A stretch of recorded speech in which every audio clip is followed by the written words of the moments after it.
10 महायुद्ध तो हिमाचल में होने के लिए तैयार है और इन 10 महायुद्धों में जो एक महायुद्ध है वो बहुत जबरदस्त है और उस युद्ध की जो रणभूमि है वो दूसरी राजधानी धर्मशाला, जहां पर इस बार बीजेपी के खाते से सुधीर शर्मा चुनाव में उतर चुके हैं। अभिवादन स्वीकार करें, मैं उदय पठानिया। मैं जिक्र कर रहा था महायुद्ध का, उसकी भी एक वजह है। अगर शरेआम देखा जाए तो ये नजर आता है कि सुधीर शर्मा भले ही बीजेपी के खाते से हैं तो उनके सामने कांग्रेस खड़ी है, लेकिन ये बिल्कुल गलत है।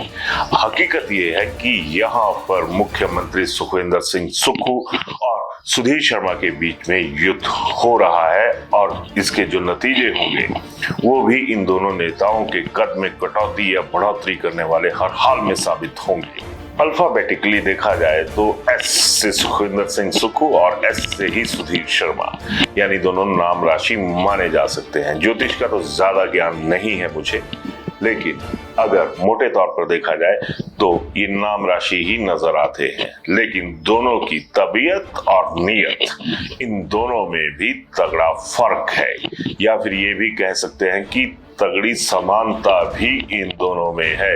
यानी सुखविंदर सिंह सुक्खू और सुधीर शर्मा दोनों कांटे की टक्कर के माने जा सकते हैं। इसकी भी एक वजह है। सुखविंदर सिंह सुक्खू ये मानते हैं कि उनकी अच्छी भली चलती हुई सरकार के आगे जो खड्डा खोदने वाले थे वो सुधीर शर्मा ही थे, और दूसरी तरफ सुधीर शर्मा का सीधा आरोप है कि उनका राजनीतिक करियर तबाह करने में सुखविंदर सिंह सुक्खू का जो रोल है वो लीड रोल रहा है।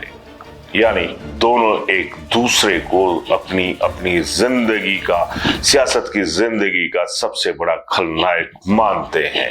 सुक्खू लगातार हर मंच से ये साफ कह रहे हैं कि सुधीर शर्मा इतने अति महत्वाकांक्षी व्यक्ति रहे हैं कि वो अपनी निजी महत्वाकांक्षाओं के लिए किसी का भी सामूहिक या इंडिविजुअल स्तर पर नुकसान कर सकते हैं। सुधीर की महत्वाकांक्षाएं अगर कांग्रेस में पूरी नहीं हो रही थी तो उन्होंने भाजपा का दामन थाम लिया, और सुधीर शर्मा को लगता है कि जिस तरह का उनका करियर रहा है उसकी बलि लेने में सुखविंदर सिंह सुक्खू ने कोई कमी नहीं रखी थी।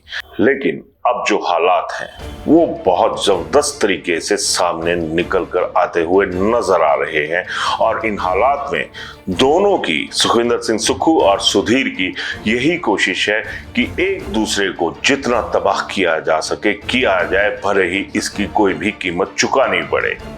तो सियासत की लड़ाई है, इसे सियासत के लिहाज से ही इस पर चर्चा करते हैं। सियासत में डर एक ऐसा पहलू होता है जिसमें तमाम पहलू जो हैं वो दबकर रह जाते हैं बशर्ते डर हावी हो जाए। सुखविंदर सिंह सुक्खू बीते 2 दिन धर्मशाला में थे। उनका एक ही टारगेट था, सुधीर शर्मा, और सुधीर शर्मा की सियासी खाट किस तरीके से खड़ी की जाए, या फिर सियासी खाट को किस तरह से उधेड़ के रख दिया जाए कि सुधीर के पास सियासत की शैया पर सोने के लिए कोई जगह ही ना बचे।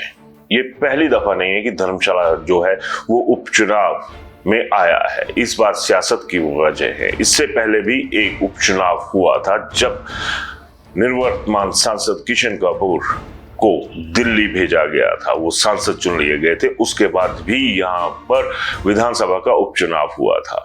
उस दौरान ही सुधीर शर्मा को कांग्रेस हाईकमान ने ये कहा था कि आप यहाँ से चुनाव लड़िए, और सुधीर शर्मा ने चुनाव लड़ने से साफ इनकार कर दिया था। और बाद में ये वजह सामने आई थी, या ये वजह गिनवाई गई थी कि सुधीर सत्तारूढ़ सरकार जो कि उस दौरान में भाजपा की थी उसके साथ कोई पंगा नहीं लेना चाहते थे। उन्हें यह डर था कि सत्ता पक्ष जब सियासत में रगड़ा देता है तो नुकसान उसके खिलाफ खड़ा होने वाले का ही होता है, और अब एक बार फिर वैसी ही परिस्थितियां हैं। तो अगर पिछली बार भाजपा सत्ता में थी तो सुधीर कांग्रेस में थे, इस बार पलटी कुछ ऐसी लगी कि सुधीर कांग्रेस में थे और भाजपा विपक्ष में थी, और खुद सुधीर ने विपक्ष का दामन थामा और अब सत्ता में सामने कांग्रेस बैठी हुई है। शायद सुखविंदर सिंह सुक्खू ने यही डर जो पिछले कई सालों से यहां पर पसरा हुआ था, जिसमें यह कहा जाता है कि सुधीर शर्मा भाजपा की वजह से चुनाव मैदान से हटे थे, शायद इसी डर को सुखविंदर सिंह सुक्खू ने भांप लिया है और उसी तरह का व्यवहार सुखविंदर सिंह सुक्खू का सामने आ रहा है। जिस तरह से सत्ता पक्ष का जो व्यवहार है विरोधियों के प्रति, वो हमेशा नजर आता रहा है, चाहे सत्ता में भाजपा हो या फिर कांग्रेस। बीते 2 दिन जब सुक्खू धर्मशाला में थे तो उनका एक ही टारगेट था, सुधीर की सियासत का तिया पांचा करना। और इस रणनीति के तहत सुक्खू ने हर मसले पर 3 तरह से गौर की, 3 बिंदुओं पर काम किया। इसके तहत उन्होंने सबसे पहले अपने भरोसेमंद लोगों की राय ली कि सुधीर शर्मा को किस तरह से निपटाया जाए। दूसरे स्तर पर उन्होंने जो सरकार का तंत्र होता है, सूचना तंत्र होता है, उसके जरिए भी ये फीडबैक हासिल की कि सुधीर का इलाज करने के लिए कौन सी दवाई सही रहेगी, या कोई मीठी डोज दी जाए या फिर इतनी कड़वी दी जाए कि सुधीर शर्मा से निगली ही ना जाए। तीसरा पहलू था संगठन के लोगों के साथ मिलना, उनकी राय जानना। और चौथा पहलू था सर्वे का। 2 दिनों में सुक्खू ने पूरी ताकत झोंक कर रख दी कि जिस व्यक्ति की वजह से उनकी सरकार खतरे में आई, उसको किस तरह से ऐसे खतरे में डाला जाए कि इस आत्मघाती कदम को उठाने वाले सुधीर शर्मा अगर आगे से कोई सामान्य कदम भी उठाना चाहें तो उनकी रूह भी कांपे और वो कदम उठाने से पहले 100 बार सोचें भी। सुक्खू इस बात पर अड़े हुए हैं कि भले ही टिकट निर्धारण में कुछ देरी हो जाए, लेकिन जब सियासत का वार किया जाए तो छक्के हर हाल में सुधीर शर्मा के ही छूटते हुए नजर आए। सुक्खू की जो बयानों की तलवार है वो मल्टी डायमेंशनल या बहुआयामी वार भी करती हुई नजर आ रही है। उन्होंने एक नया जो सियासी शगुफा है या जो सियासी तथ्य है वो धर्मशाला में छोड़ दिया और इसमें ये बताने की कोशिश की गई कि सुधीर शर्मा लोकल नहीं है, वो बाहर से आए हुए हैं। और इसके लिए बाकायदा एक ऐसी जमीन भी यहां पर तैयार कर दी कि चाहे बीजेपी हो या कांग्रेस हो, सब कार्यकर्ताओं को लगे कि इस बार हमें धर्मशाला का जो बेटा है, जो धर्मशाला का बाशिंदा है, वो हमें उम्मीदवार के तौर पर मिलेगा। यानी भावनात्मक तौर पर भी घेरने की कोशिशें जो थी वो सुक्खू ने यहां पर कर दी। वहीं अगर सुधीर शर्मा की बात की जाए तो वो पहली बार हुआ कि जिस पार्टी में उन्होंने अब तक की उम्र लगा दी, उसमें उनकी सियासत की उम्र की लंबी दुआएं करने वाला कांग्रेसी कैडर नजर नहीं आ रहा है। उनके साथ खड़ी है तो भाजपा की फौज, जिसे ये आदत रही है कि हाईकमांड जो फैसला कर देता है उसके ऊपर उन्हें काम करना होता है। लेकिन क्या हकीकत ठीक ऐसी ही है? जिस तरह से भाजपा के कैडर को और भाजपा की विचारधारा को देखा जाए, जिस तरह से नजर आनी चाहिए वैसी तो नजर आ रही है, लेकिन क्या पर्दे के पीछे वैसी ही हकीकत है? नहीं, हालात कुछ और है। यहाँ पर भाजपा का कैडर अंदर खाते उबाल में है। हाईकमान से पड़े डंडे की वजह से वो चलते हुए, दौड़ते हुए, भागते तो नजर आ रहे हैं, लेकिन वो ऊर्जा उन लोगों में नजर नहीं आ रही जिस ऊर्जा की उम्मीद की जा सकती है। इसकी भी एक वजह है। अगर आप पिछले कुछ सालों का इतिहास देखें तो भाजपा हाईकमांड की वजह से तमाम इतने सारे कांग्रेसी नेता भाजपा में शामिल हो चुके हैं कि भाजपा का जो मूल कैडर था, मूल कार्यकर्ता थे, मूल नेता थे संगठन के, वो देश के विभिन्न हिस्सों में ठीक उसी तरह से पिछड़े हुए साबित हो गए जिस तरह से मौजूदा दौर में 6 विभिन्न विधानसभा क्षेत्रों के भीतर कांग्रेसी नेताओं की एंट्री की वजह से वो दरकिनार हुए हैं और अब खुद को वह भी उजड़ा हुआ महसूस कर रहे हैं। मैं विकल्पों की बात कर रहा था, तो सुक्खू ने जो विकल्प तलाशे वो तो हमने आपको बता दिए। अब इन्हीं विकल्पों को अगर सुधीर शर्मा के पलड़े में रखा जाए तो नतीजे जो हैं वो कुछ और तरह के नजर आ रहे हैं। भाजपा कैडर साथ में तो चला हुआ है, मंचों को साझा कर रहा है, लेकिन जब भाजपा के कुछ नेता ऐसी बयानबाजी कर देते हैं कि जिससे जो भाजपा का कैडर है, जो भाजपा के मूल कार्यकर्ता हैं, वो अपने को दोयम तो छोड़िए, ना जाने 5वें 9वें 10वें किस नंबर का महसूस करते होंगे, क्योंकि प्रथम पंक्ति से तो उन्हें हटा ही दिया गया है। जरा ये बयान ही सुन लीजिए, जिसमें कांगड़ा चंबा संसदीय क्षेत्र से जो उम्मीदवार हैं डॉक्टर राजीव भारद्वाज, वो क्या कह रहे हैं।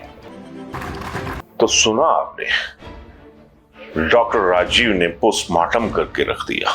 उन्होंने भरे मन से कहा कि जब सुधीर कांग्रेस में थे और वह भाजपा में ही हैं, तो उस वक्त ये बात सुनने में आती थी कि धर्मशाला का जितना भी विकास करवाया है वह सिर्फ सुधीर शर्मा की देन।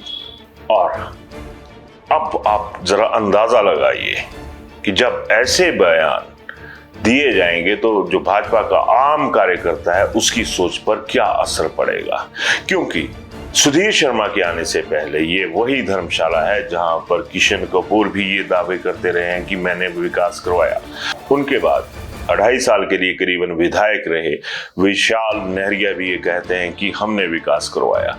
यानी राजीव भारद्वाज का जो एक बयान था उसने कई तलवारें भाजपा के कुछ पुराने नेताओं पर चलाकर रख दी, और सुधीर शर्मा को अपने बयान में वो ताज पहना कर रख दिया जिसमें कभी भाजपा के नेता भी अपना हक जताया करते थे।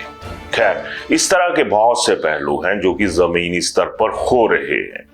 जाहिर सी बात है कि डॉक्टर राजीव भारद्वाज को कायदे से अगर पॉलिटिकल बैकअप लेना है, वोट बैंक लेना है, तो उन्हें सुधीर का भी साथ चाहिए। लेकिन सबसे बड़ा सवाल यह है कि भाजपा के कार्यकर्ता को क्या चाहिए। ताज बदले, लेकिन किसी आम भाजपा के कार्यकर्ता के हाथ में या उसके सिर पर यह ताज नहीं आ पाया। सुधीर शर्मा बीच में आए और वो ताज उठाकर ले गए। और ये भी सच है कहीं ना कहीं कि जिस तरह का मॉडर्न गवर्नमेंट है उसमें सुधीर शर्मा को तो नायक माना जा सकता है। लेकिन बड़ा सवाल ये भी है कि किस कीमत पर। सालों पुराने पीढ़ी दर पीढ़ी चलते आ रहे जो परिवार हैं, भगवा परिवार हैं, उनकी कीमत पर। खैर, बहुत सारे सवाल हैं लेकिन जवाब कोई भी नहीं है। शायद यही वजह है कि सुखविंदर सिंह सुक्खू एक भावनात्मक खेल भी खेल रहे हैं, एडमिनिस्ट्रेटिव खेल भी खेल रहे हैं, और सियासत है तो सियासत का खेल तो खेलना उनकी मजबूरी भी मानी जा सकती है। Last but not least, Bhajpa के एक वरिष्ठ कार्यकर्ता से हमारी बात हुई जो कि भाजपा के किसी दौर में बड़े आला पदाधिकारी भी रहे हैं और जो भाजपा की प्रदेश में फ्रंट लाइन ऑफ लीडरशिप है उसमें भी वो शामिल रहे हैं। तो उनका कहना था कि जिस तरह से महाभारत के युद्ध के दौरान कौरवों ने बजाय भगवान श्री कृष्ण के उनकी सेना मांग ली थी और युद्ध पे उतर गए थे और उसके बाद उनकी हार हुई, वो इस माहौल को उस तथ्य के साथ, उस पुरानी कथा के साथ भी जोड़ते हैं। इनका कहना है कि सुधीर शर्मा को भले ही भगवा ब्रिगेड जो है उसका सेनापति बना दिया गया है, लेकिन सबसे बड़ी बात यह भी है कि सेनापति तो आगे है, क्या पीछे सेना खड़ी है? इस यक्ष प्रश्न का जवाब आप जरूर दीजिएगा। धन्यवाद।